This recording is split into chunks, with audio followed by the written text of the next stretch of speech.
لا إله إلا الله محمد رسول الله عليه صلاة الله وآله والأحبة. Assalamualaikum warahmatullahi wabarakatuh.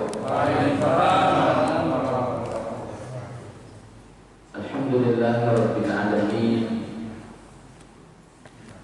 Alladzi arsala rasulahu bil huda wa dinil haqq liyuzhirahu 'alal dini kullih walau karihal kafirun walau karihal munafiqun wa kafa billahi shahidan. Asyhadu an la ilaha illallah wahdahu la syarika lah wa asyhadu anna Muhammadan abduhu wa rasuluh al-mab'uts rahmatan lil alamin. Habibi Rabbul Alamin. Ayuhan hadirun wal hadirat rahimakumullah, usikum wa iyaya bitaqwallah wa ta'atihi wa fazal muttaqun. Kama qala Allah azza wa jalla fi ahkami tanzil wa huwa asdaqul qa'ilin. A'udzu billahi minasy syaithanir rajim. Bismillahirrahmanirrahim. Ya ayyuhalladzina amanu taqullaha wa qulu qawlan sadida yuslih lakum a'malakum wa yaghfir lakum dhunubakum wa may yuti'illaha wa rasulahu faqad faza fawzan 'azima. Qala Rasulullah sallallahu alaihi wasallam, ittaqillaha haitsu ma kunta wa atbi'is sayyi'ata hasanata tamhuha makhaliqin nas bi khuluqin hasan. Bapak Ibu yang sama-sama kita berharap rahmat dan hidayah dari Allah Subhanahu wa taala.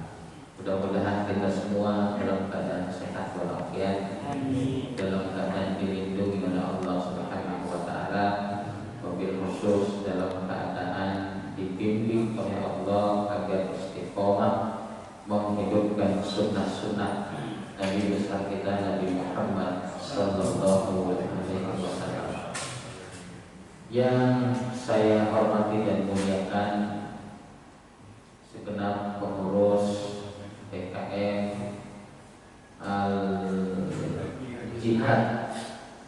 yang mudah-mudahan sehat, barokah dan bahagia semuanya. Para alim, para tokoh, wabil khusus mak-mak militan yang ada di belakang. Jadi kalau nggak militan nggak hadir di sholat subuh begitu. Beruntunglah kita semua pada hari ini dapat silaturahim berkumpul dalam rangka meluruskan niat kita menghadirkan upaya agar kita mampu menggapai keridhaan Allah Subhanahu wa taala. Wabil khusus semuanya para tokoh pemuda, tokoh masyarakat dan semuanya yang mohon maaf tidak disebutkan satu persatu. Insyaallah tidak mengurangi rasa hormat dan takzim saya. Saya diinstruksikan oleh beliau. Jadi kalau beliau ada instruksi, saya nolak kualat gitu kan. Nanti nggak diakui sebagai muridnya. Jadi mudah-mudahan apa yang saya hadirkan ini instruksinya bahas hijrah dan kemerdekaan. Memang hijrah dan kemerdekaan ini sangat erat kaitannya. Dulu pada zaman Rasulullah belum menggunakan tahun Hijriah sebagai kalender dalam keseharian hidup mereka. Jadi belum ada itu tahun Hijriah zaman Rasulullah. Zaman Abu Bakar, Umar, Utsman dan zaman Umar lah kemudian kalender Hijriah ini ditetapkan secara sah dan disepakati oleh semuanya untuk dijadikan penanggal dalam untuk umat Islam. Atas dasar kata Rasulullah SAW, selisihilah orang Yahudi dan Nasrani. Mereka punya tanggalan, kita juga harus punya tanggalan. Begitu pemikiran para tokoh sahabat ketika itu. Setidaknya ada 3 usulan momentum yang bisa dipakai untuk menjadi tanggal 1 bulan 1 dan tahun 1 Hijriah ketika itu. Yang pertama, momentum turunnya Al-Quran. Ada yang mengusulkan ya udah tahun 1 Hijriah disesuaikan dengan momentum turunnya Al-Quran. Kemudian yang kedua, kelompok yang kedua mengusulkan momentum Hijriah ini harus disesuaikan dengan lahirnya Nabi Muhammad SAW, sebagaimana Nabi Isa di kaum Nasrani. Kan tanggal 1-nya bulan 1 tahun 1-nya Miladiyah Masehi itu adalah kelahiran Nabi Isa alaihissalam. Begitu diyakini oleh mereka. Nah, kemudian ada usulan yang ketiga, momentum tahun 1 tanggal 1-nya Hijriah, tahun 1 Islam itu harus berdasarkan momentum hijrahnya Nabi Muhammad SAW. Akhirnya terjadilah satu forum yang hebat, ilmiah, argumentatif, dengan kedalaman ilmu para sahabat, dengan keluasan wawasan para sahabat, dengan analisa politik, siasat dan lain-lainnya.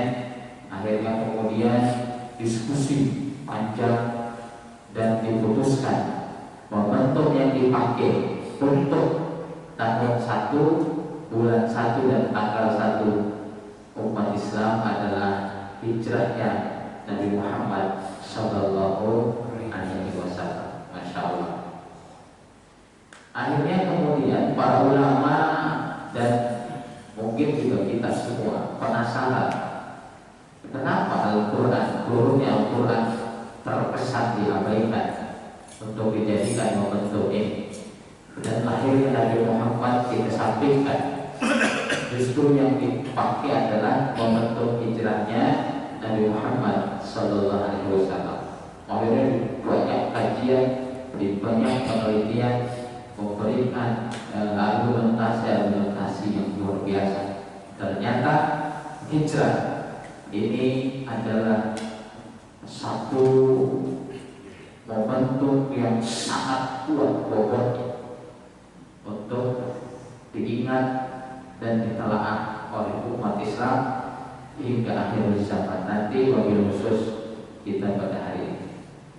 Nah, hubungannya hijrah dan kemerdekaan sangat erat.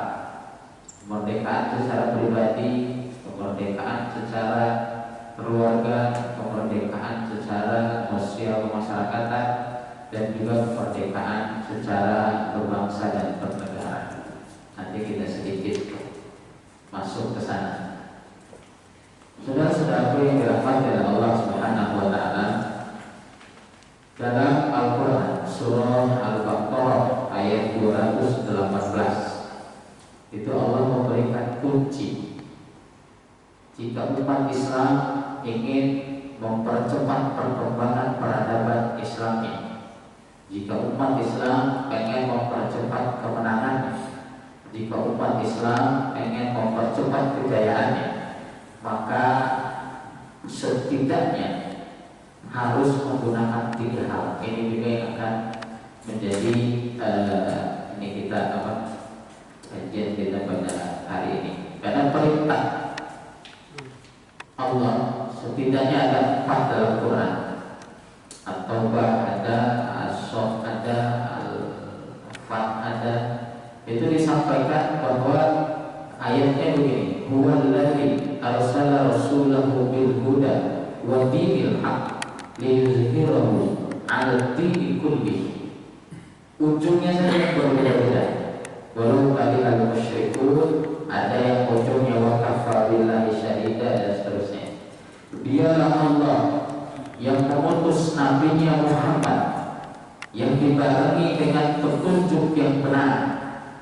Tujuannya apa? Liyuzhirahu 'ala dini kulli, untuk dimenangkan di atas aturan-aturan yang lainnya. Jadi tujuan diutusnya Nabi Muhammad dan para nabi yang lain ini yang paling inti adalah agar memenangkan Islam di atas segala aturan yang ada. Karena sifat Islam ini ya'lu wa la yu'la alaih seharusnya. Tapi hari ini kita sama-sama memahami betapa Islam ini di seluruh lini, di seluruh lapisan, bagian terbawah, paling tinggi, menengah. Kita sebut politik. Politik Islam hari ini kacau. Hanya sekitar 18% dari masyarakat Indonesia yang memilih partai yang berbasis Islam di DPR RI. 78%-nya kemana? Nah, ini juga introspeksi buat kita semua. Ekonomi, Allahu Akbar. Saya sebagai Dewan Pengawas Koperasi 212 Kota Harapan dan Telaga Mas membangun 212 Maret sebagaimana juga Wisma Asri ini itu luar biasa. Bukan lagi jalan kita, bukan lagi loncat-loncat sambil duduk, melangkah dalam membangun ekonomi Islam dengan yang begitu. Padahal kita ada di mayoritas Islam, orang kayanya adalah mayoritas Islam, tapi kemudian 212 Maret itu hidup segar, mati tak mau. Nah, alhamdulillah.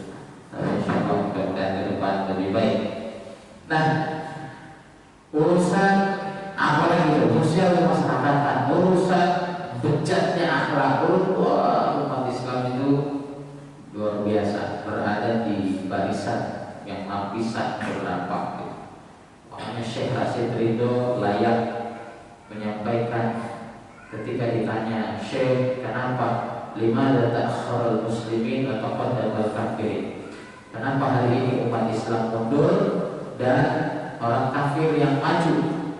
Dijawab oleh Syekh Rashid Ridho, li'anna al-Islam mahjubun lil muslimin. Karena Islam ini dihancurkan oleh orang Islam itu sendiri.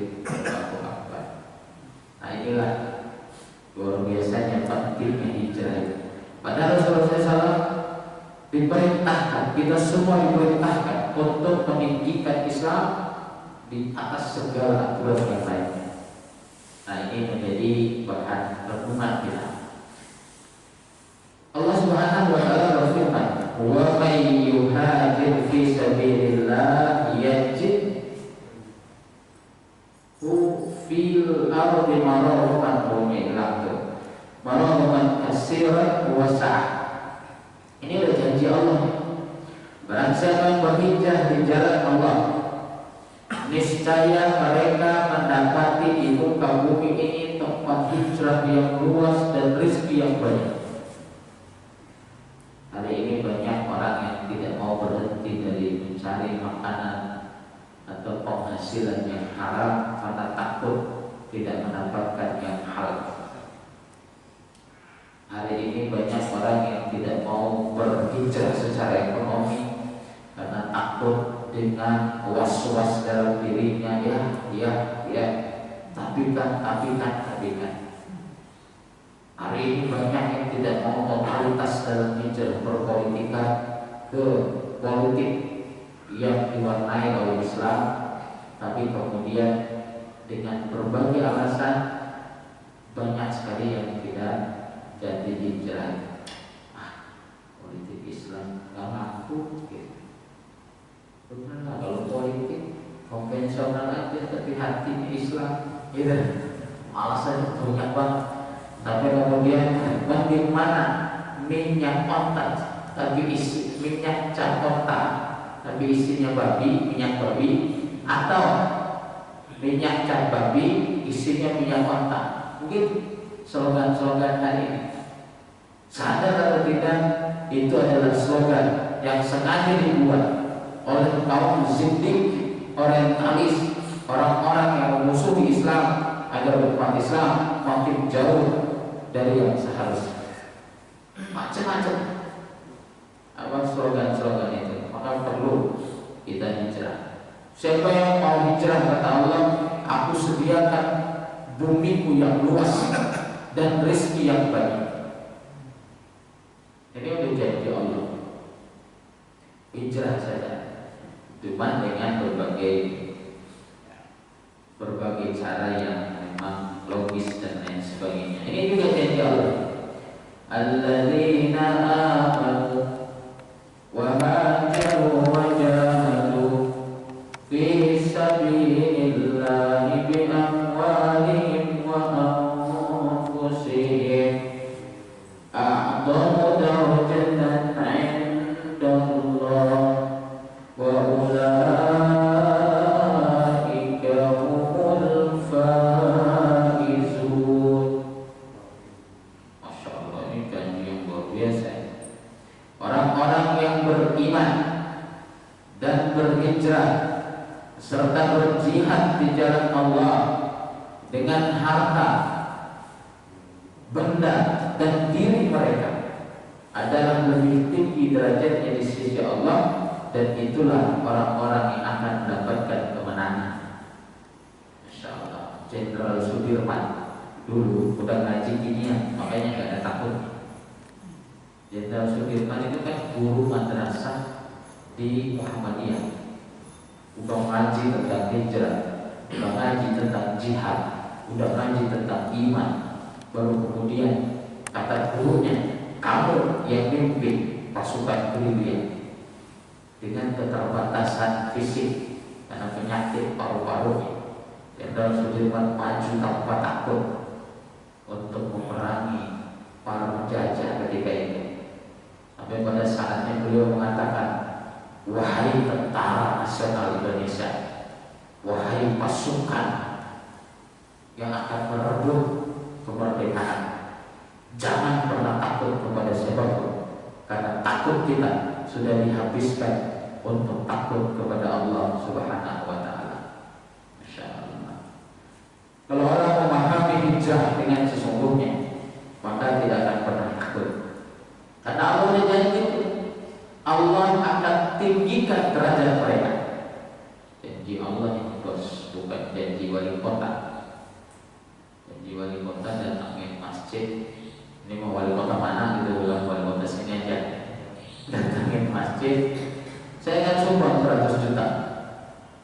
Ditagih bertahun-tahun lupa. Tapi kalau janji Allah, Allah kalau sudah berjanji mustahil tidak ditepati. Ini luar biasa. Nah, di antara janji Allah dalam Quran adalah a'dhamu darajatan 'inda Allah. Mereka yang beriman, mereka yang berhijrah, mereka yang berjihad di jalan Allah dengan sebenarnya, mereka adalah orang-orang yang tinggi derajatnya di sisi Allah Subhanahu wa Ta'ala. Dan lanjutannya, wa ulaika humul faizun, dan mereka yang akan menang, kata Allah. Mereka yang akan menang. Nah, ini jadi pegangan para ulama ketika di sini yang ada takutnya. Taubah ayat 20. Nah, inilah 3 hal ini. Ayat yang semacam ini ada 2. Ada 2 paling tidak yang jelas begini. Kalau di Al-Baqarah itu, innal ladzina amanu wa hajaru wa jahadu fi sabilillah. Sesungguhnya orang-orang yang beriman, berhijrah dan berjihad di jalan Allah, ulaika yarjuna rahmatallah. Merekalah orang-orang yang layak mendapatkan titel, mendapatkan penghargaan sebagai orang yang benar-benar mencari rahmat Allah Subhanahu wa Ta'ala. Nah, 3 hal ini yang menjadi poin utama kemenangan itu sesungguhnya. Makanya salah satunya hijrah. Iman. Alladzina amanu. Iman ini tidak hanya pengakuan lisan, tapi iman itu secara masyhur kita ketahui, al-imanu tasdiqun bil qalbi Wa iqrar bil lisan wa amal bil arkan. Itulah iman. Iman itu adanya keyakinan yang kuat dari dalam hati dan diikrarkan dengan lidah serta diamalkan dengan anggota badan. Ketika kita teriak saya beriman, itu kita sudah harus melengkapi perangkat selanjutnya. Kita amalkan iman ini dengan cara berintisali awamirillah wa ijtinabi nawahi, menjalankan setiap perintah Allah dan menjauhi apa saja yang dilarang oleh Allah Subhanahu wa taala. Itu iman. Bukan iman kalau diajak sholat subuh berjamaah ada tapi saya mau sholat subuh berjamaah, tapi kan bukan iman itu. Saya mau belanja di 21 Goma, tapi kan itu bukan iman. Kalau masih ada tapi, itu bukan iman. Iman itu tanpa tapi. Makanya slogannya sami'na wa ata'na. Kami dengar dan kami taati apa yang kami dengar. Itu iman. Masuk akal atau tidak? Masuk akal atau tidak? Contoh misalnya, kata Rasulullah SAW, aku bangga dengan umatku di hari kiamat nanti yang banyak anaknya.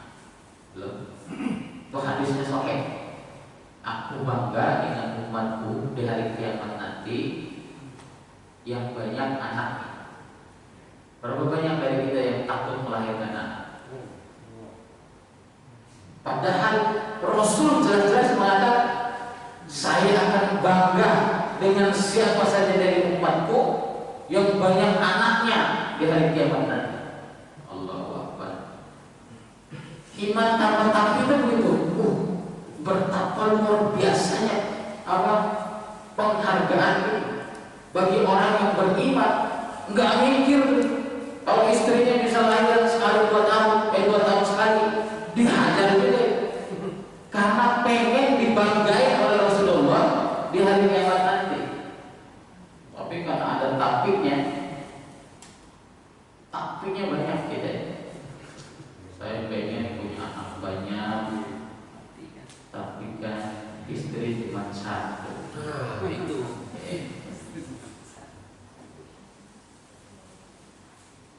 Anas bin Malik itu punya istri 3, anaknya 115 orang. Halo. 115 orang, istrinya cuma 3. Kalau antum punya istri 1, dibagi 3 itu 115.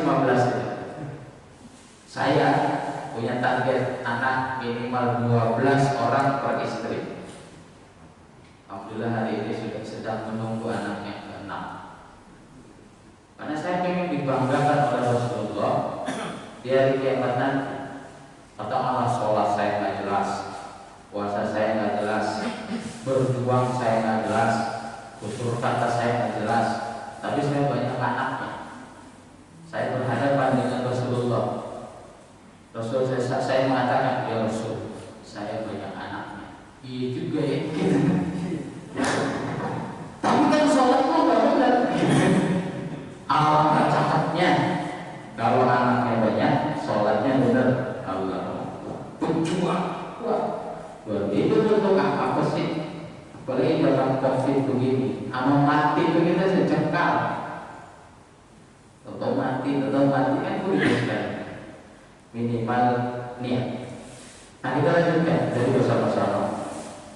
Al-iman an tu'mina billah wa malaikatihi wa kutubihi wa rusulihi wal yawmil akhir wal qadari kullihi khairihi wa syarrihi. Nah ini rukun iman. Iman itu adalah beriman kepada Allah. Jadi iman itu apa ya iman? Iman itu keyakinan yang luar biasa. Ya dan tambah takdir tadi. Kalau masih ada takdirnya ya yakin kepada Allah kan iman rukun iman itu pertama adalah beriman kepada Allah. Apa sih yang diimani dari Allah?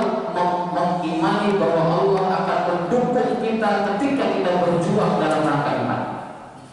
Beriman kalau Allah yang mengatur rezeki kita. Beriman kalau Allah yang menghendaki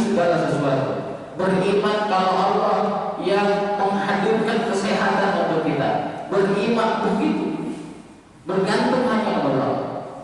Kemudian yang kedua, beriman juga kepada para malaikat, meyakini para malaikat itu ada pencatat kanan, ada pencatat kiri, harus kita imani.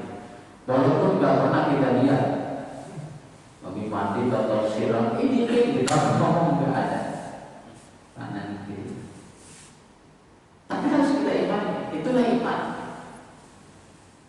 Enggak, iman itu kan ada dua, ada yang bisa dilogikakan, ada yang nggak bisa dilogikakan. Kalau semuanya berlogika, itu namanya kaum zindik, orientalis, orang-orang materialis. Materialis itu kan memahami ilmu adalah segala sesuatu yang bisa dibuktikan keberadaannya. Makanya mahasiswa baru itu, kalau tidak dibekali sebelum kuliahnya dengan iman, akan bergeser dia.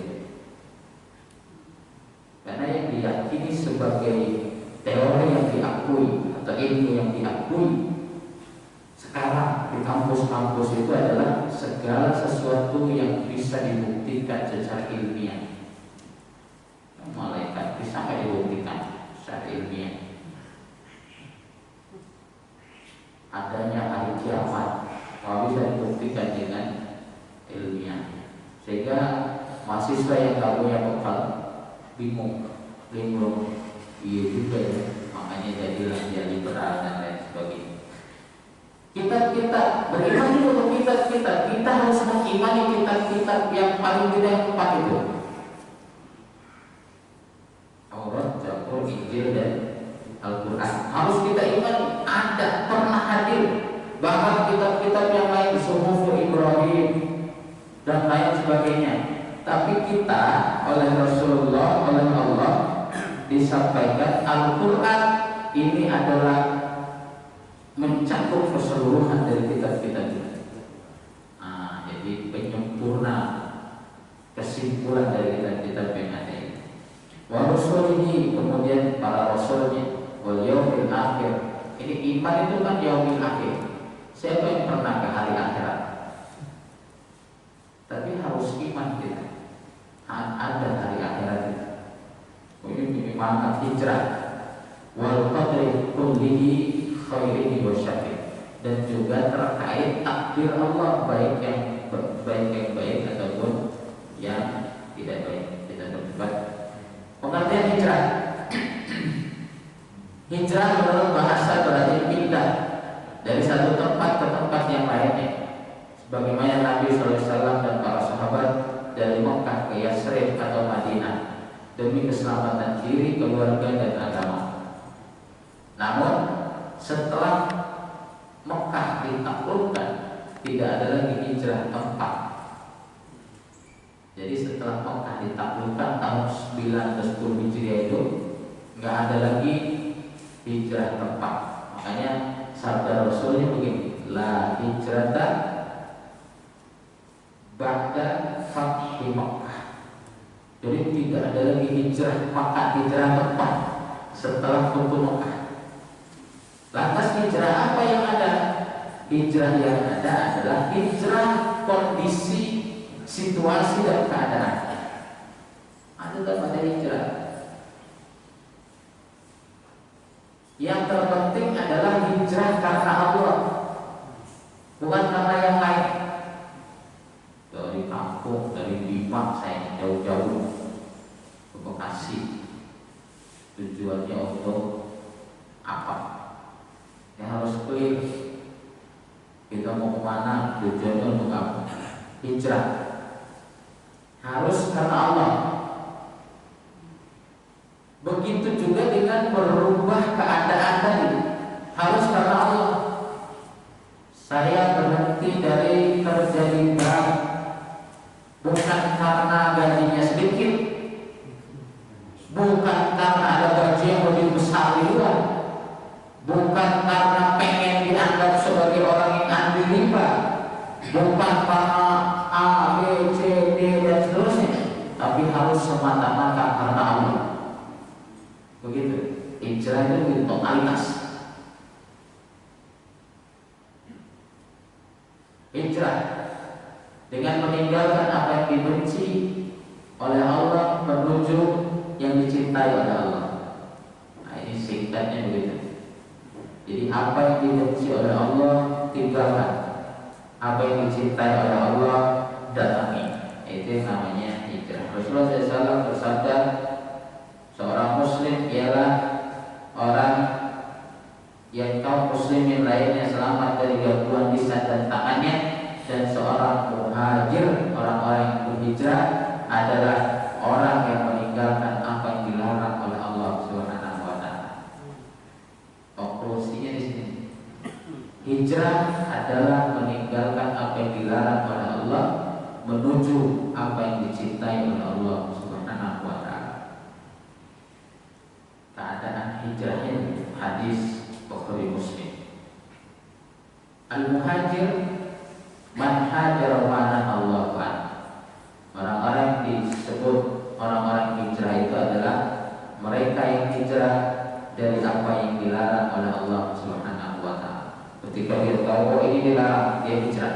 Hijrahnya kemana? Ke hal-hal yang tidak dilarang oleh Allah Subhanahu wa taala.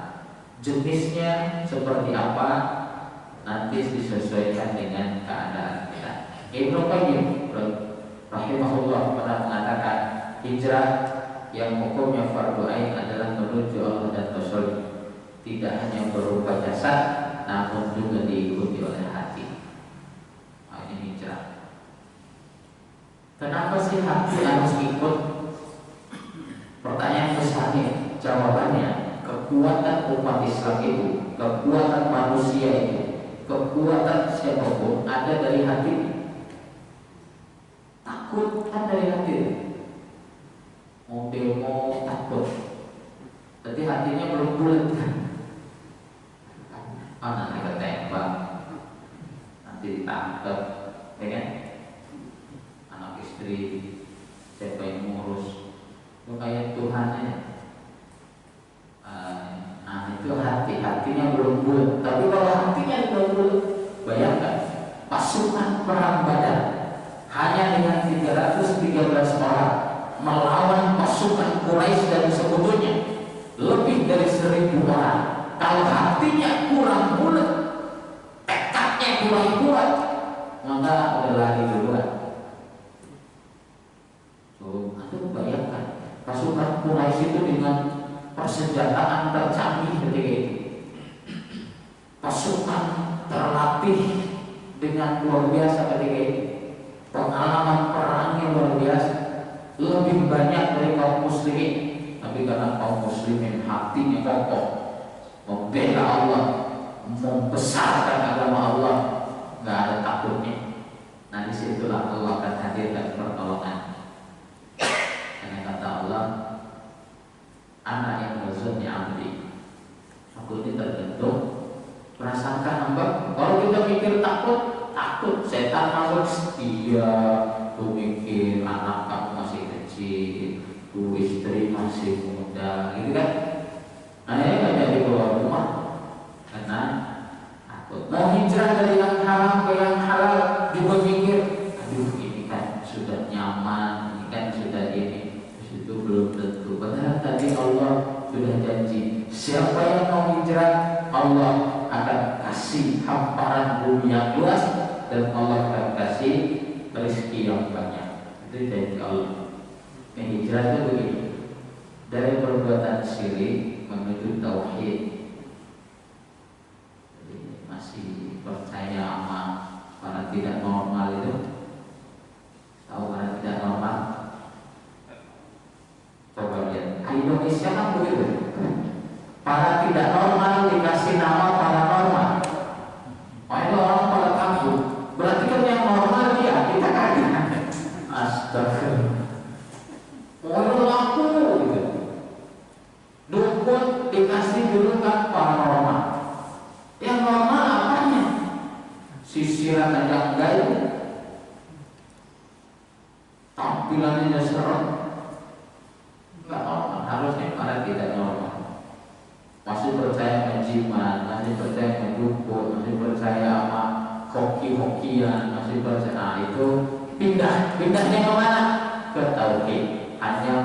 mengagungkan, mengesahkan, berharap kepada Allah Subhanahu wa Ta'ala. Dari jahiliyah, kebodohan menuju Islam. Jadi jahiliyah itu adalah segala sesuatu, aturan, sistem selain Islam. Itu namanya jahiliyah. Apapun namanya. Nah, makanya Allah kuatkan itu dalam surah Ali Imran ayat 85. Wa may yabtaghi ghairal islami dinan la yuqbala minhu wa huwa fil akhirati minal khasirin. Barang siapa mengambil selain Islam sebagai aturan hidup, tidak akan diterima oleh Allah, dan di hari akhirat dia akan merugi. Allah, itu udah ultimatum itu. Kemudian di Al-Maidah ayat yang ketiga, Allah Subhanahu wa Ta'ala juga berfirman, "Inna dina al-yawma akmaltu lakum dinakum wa atmamtu lakum ni'mati wa raditu lakumul Islam dinan." Hari ini aku sempurnakan agama buat kalian. Aku lengkapi nikmat-nikmat untuk kalian. Aku ridho Islam sebagai agama buat kalian. Di surah Al-Maidah ayat 50-nya Allah Subhanahu wa Ta'ala berfirman, "Afa hukmal jahiliyah yabghun?" Apakah sistem aturan jahiliyah itu yang kalian agung-agungkan atau kalian inginkan? Kesimpulannya, jahiliyah adalah segala sesuatu di luar Islam. Nah, kita sebagai umat Islam harus konsisten dengan syahadat kita.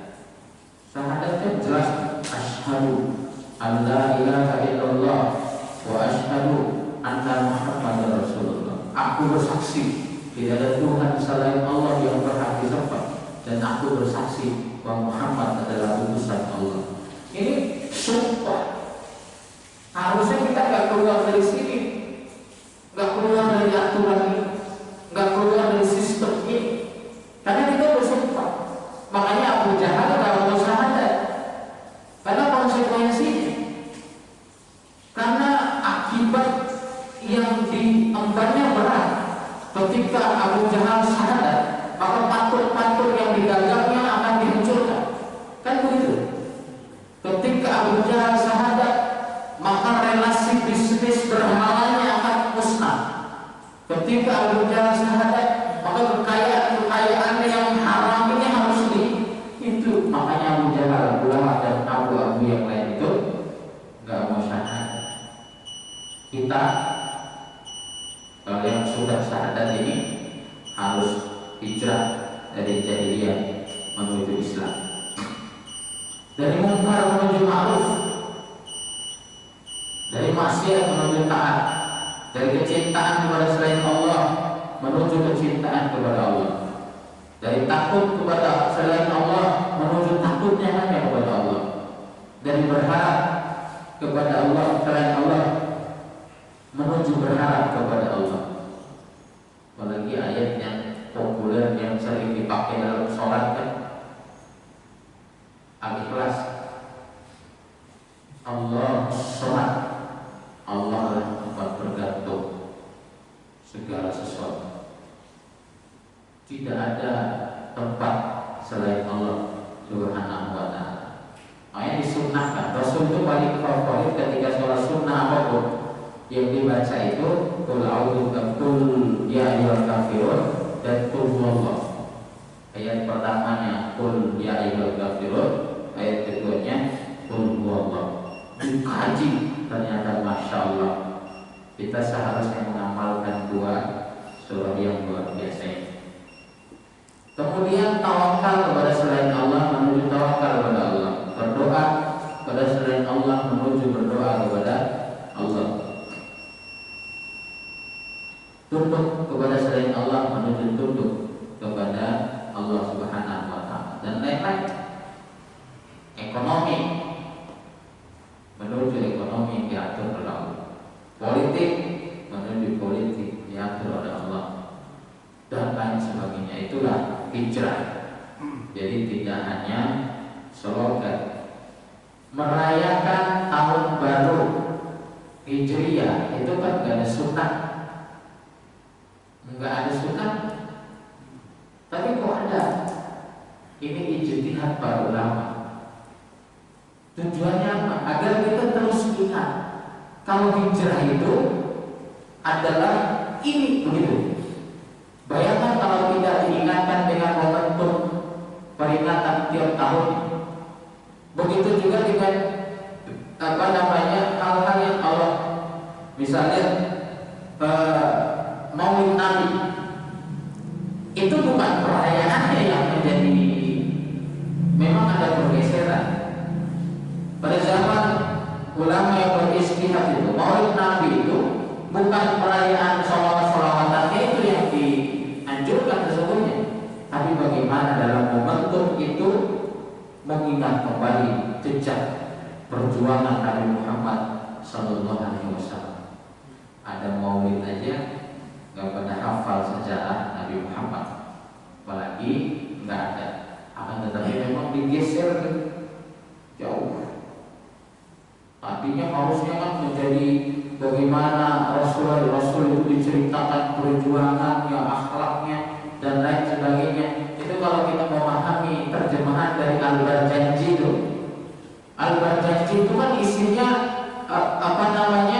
menceritakan Nabi Muhammad SAW, betapa luar biasanya akhlaknya, keberaniannya dan lain sebagainya. Tapi oleh orang kita Al-Barjanji itu buat nyanyian, nggak tahu artinya. Tadi pulang dari situ ya jahiliyah lagi, nggak ngerti apa-apa. Paling yang diingat besek sebelah mana tadi, gitu. Pesan-pesan berjanji itu enggak ini. Begitu juga dengan khutbah nikah. Khutbah nikah yang dibaca oleh petugas KUA yang pakai bahasa Arab. Itu kalau setiap pengantin memahami artinya, maka keluarga itu akan menjadi keluarga yang sakinah mawaddah warahmah. Tapi dibaca pakai bahasa Arab. Yang nikahnya bocah besar gak pernah masuk masjid, yang gak nyapu. Harusnya dia baca pakai bahasa Arab dan diterjemahkan. Udah dibaca pakai bahasa Arab, nggak ada intonasi, nggak ada mimik, nggak ada retorika, nggak ada kepasan dalam komunikasi. Bacanya datar gitu aja. Ayatin gitu. Bacanya itu datar. Harus kan pakai intonasi. An-nikahu sunnati faman raghiba an sunnati falaysa minni. Harus kalau begitu pengantin itu setidaknya penasaran dibaca apa. Maka bukan gitu.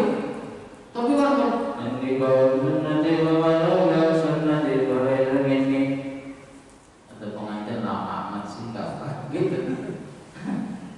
Nah, kita ini memang digeser jauh. Dr. Ali aja harus lihat dalam bukunya ISQ Power itu memberikan analogi. Harusnya kan kita lulus, saya ini harusnya kalau mau lulus nggak pintu. Tapi kemudian kalau dari sini sekian 0, sekian mili saja saya bergeser, maka nanti ujungnya ke sana. Jadi nggak akan lulus. Nah, ini yang terjadi dengan kita hari ini, pergeseran luar biasa.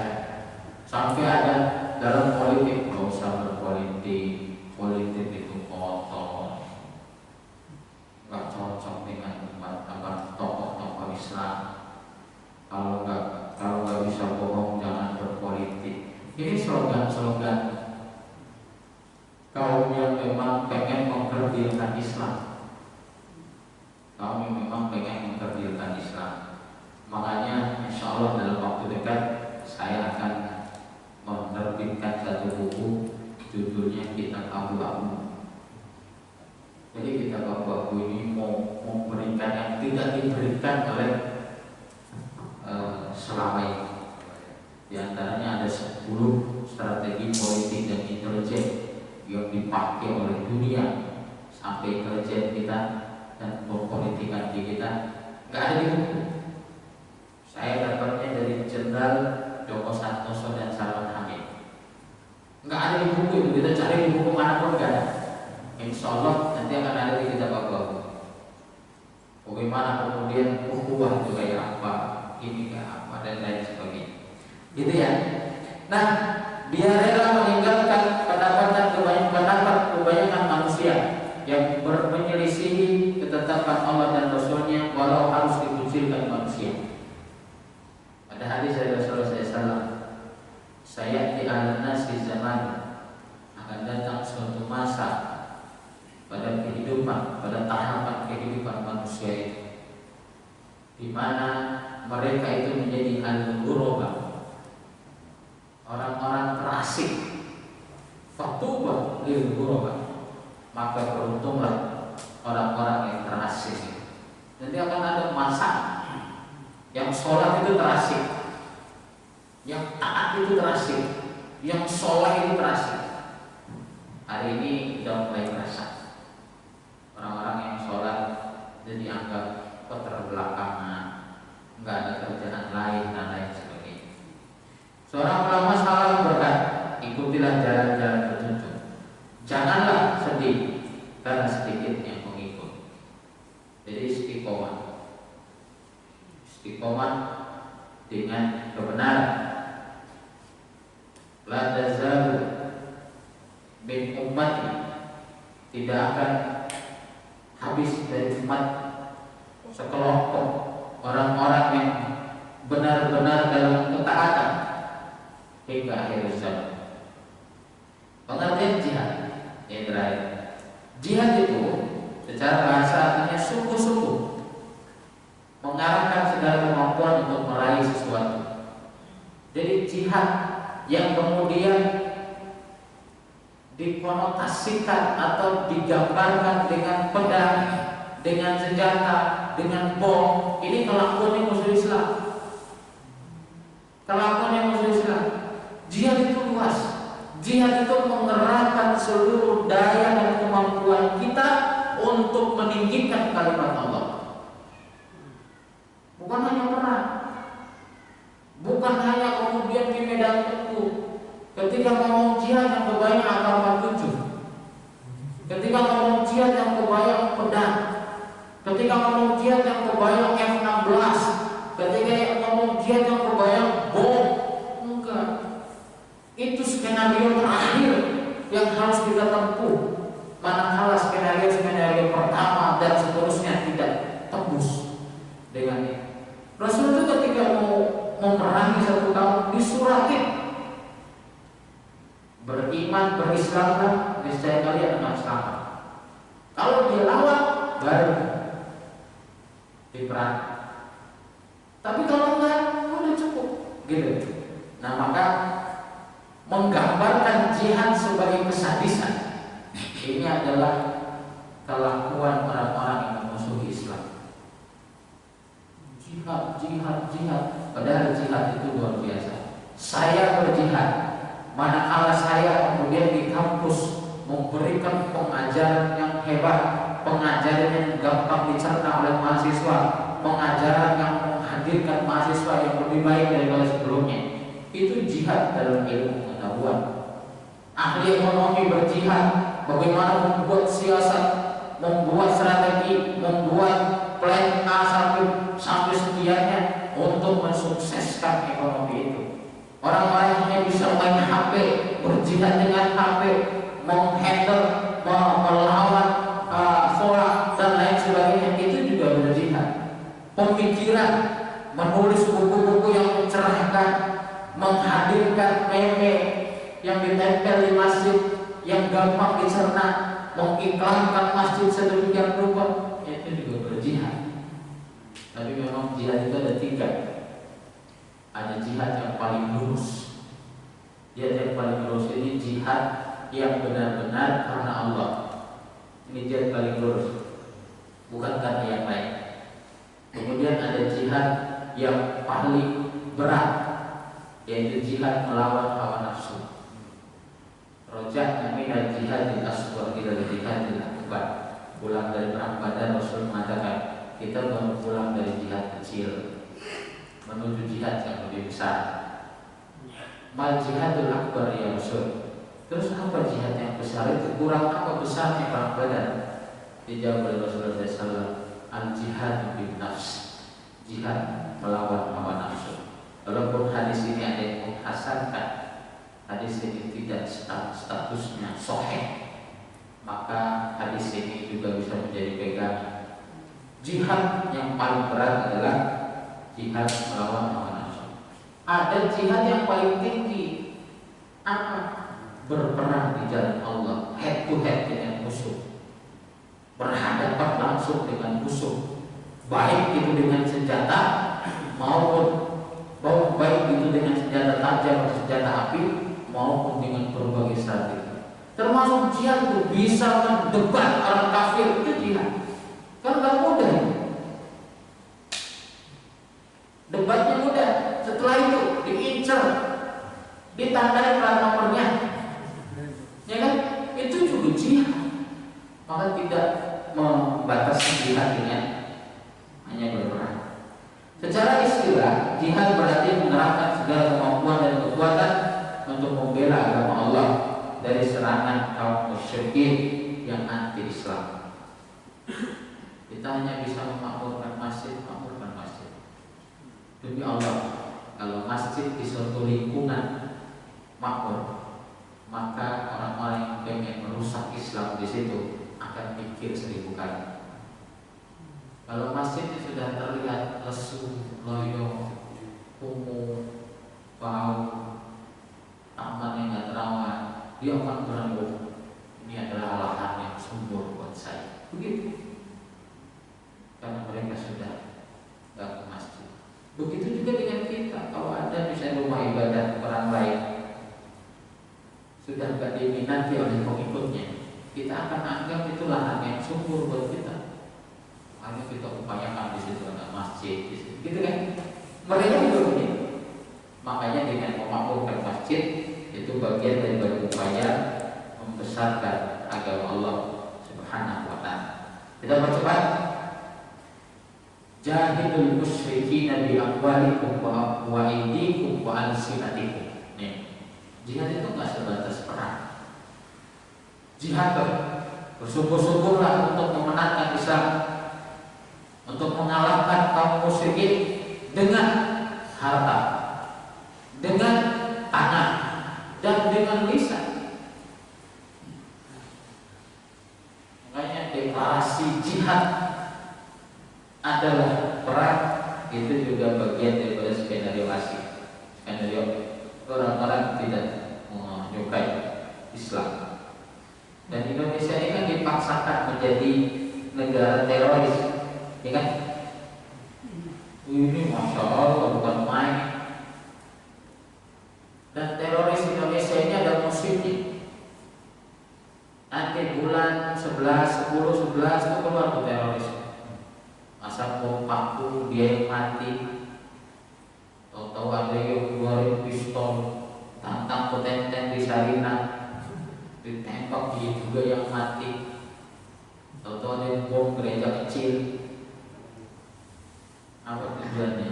Tujuannya adalah untuk mempertahankan isu bahwa Indonesia masih ada terorisnya. Yang kedua, agar cair dana dari NGO internasional untuk mendukung anti teroris di Indonesia. Ini bukan rahasia lagi. Coba aja nanti bulan 10, 11, apalagi bulan 12 mendekati Natal tuh, ada aja teroris tuh. Toto ada teroris. Ada yang musuh menteri sekarang kemana itu? Enggak masuk akal tuh menteri bisa ditusuk. Lurah aja kalau mau kesini nih, Satpol PP sweeping dulu. Lurah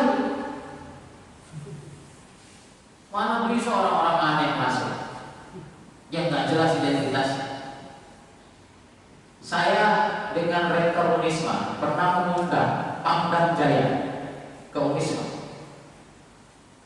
2 minggu sebelum Pangdam itu mendarat di Unisma, 2 minggu itu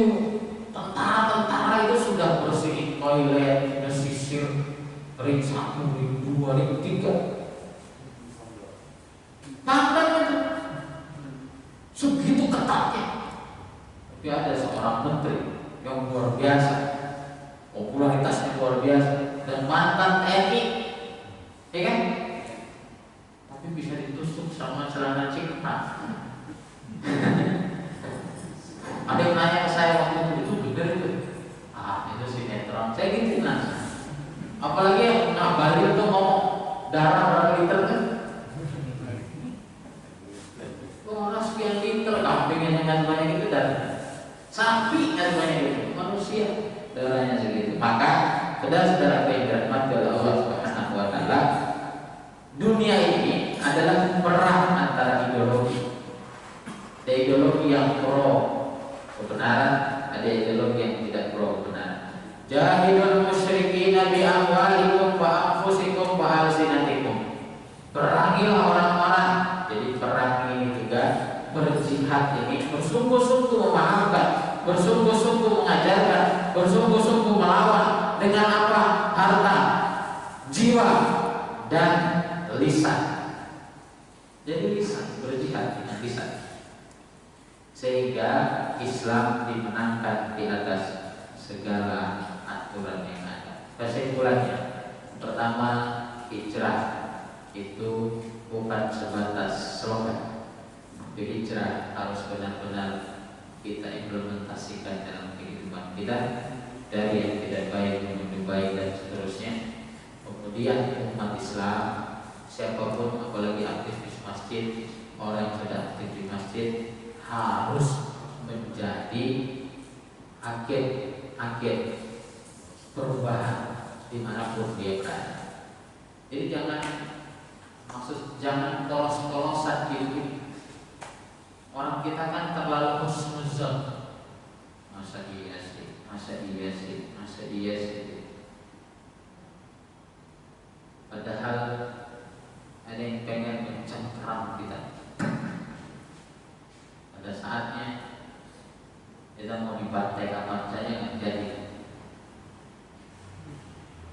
Maka perlu hijrah ekonomi dulu aja deh. Nggak usah ngomong hijrah kemana gitu. Hijrah akhlak, hijrah ke masjid, hijrah macam-macam yang paling mungkin. Mulai dari diri sendiri, mulai dari yang terkecil, dan mulai dari yang paling kita bisa. Untuk banyak ngomong ke yang lain. Kalau semua kita sudah menerapkan hijrah dengan baik, maka kemerdekaan secara pribadi, kemerdekaan secara keluarga, kemerdekaan secara sosial, dan kemerdekaan secara bangsa dan negara akan segera kita genggam. Dan hijrah mengajarkan kepada kita agar jelas kita di pola kebenaran dan meninggalkan yang tidak benar. Kalau para kiai ketika itu tidak berhijrah, maka Indonesia sampai hari ini masih dijajah oleh Belanda dan Jepang. Tapi karena mereka berhijrah, berdarah melawan ketidakadilan itu, maka mereka pun dimenangkan oleh Allah Subhanahu wa taala, dan kita bisa merasakan kemerdekaan hingga hari ini. Kemerdekaan wallahu a'lam. Demikian, silakan kalau ada yang perlu kita diskusikan sebelum ditutup dengan doa.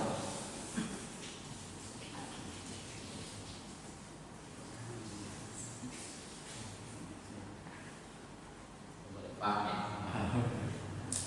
Baik, kalau tidak ada, alhamdulillah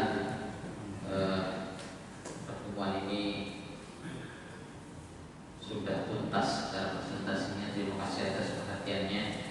Mari kita benar-benar berhijrah di jalan Allah Subhanahu wa taala agar Indonesia kita terjaga, bangsa dan negara kita terjaga, dan agama kita wabil khusus, serta kehidupan kita secara sosial masyarakat.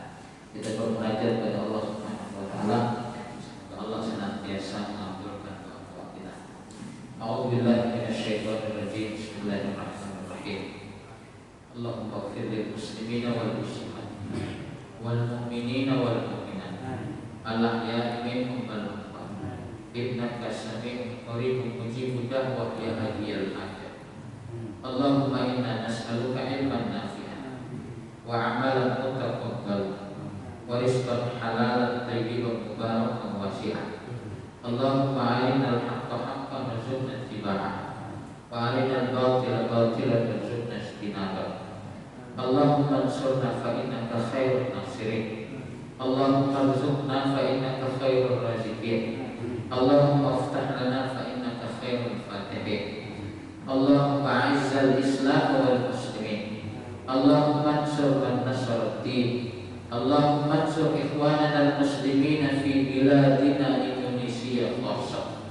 Allahumma ansur ikhwanana al-muslimina fi Palestin wa fi Burma wa fi Rohingya wa fi kulli makanin wa zamanin ya rabbal alamin. Rabbana hab lana min azwajina wa dhurriyyatina qurrata a'yun waj'alna lil muttaqina imama. Rabbana ighfir lana wa liwalidayna warhamhum kama rabbawna shighara. Rabbana taqabbal minna innaka antas samiul alim wa tub 'alaina innaka antat tawwabur rahim. Allahumma rabbana taqabbal minna salatana wa siyamana wa ruku'ana wa sujudana wa tahsyu'ana wa ta'abbudana wa tammim taqsirana ya Allah ya rabbal alamin. Rabbana atina fid dunya hasanah wa fil akhirati hasanah wa qina 'adzaban nar. Sallallahu ala nabiyyina Muhammadin walhamdulillahi rabbil alamin. Alhamdulillah ya. Pertemuan kita pada pagi hari ini terima kasih atas perhatiannya. Maaf jika ada hal-hal yang kurang berkenan. Billahi taufiq wa hidayah. Al-afwa minkum. Assalamualaikum warahmatullahi wabarakatuh. Subhanakallahumma wa bihamdika asyhadu an la ilaha illa anta astaghfiruka. La ilaha illallah Muhammadun Rasulullah alayhi salatullah wa alihi wal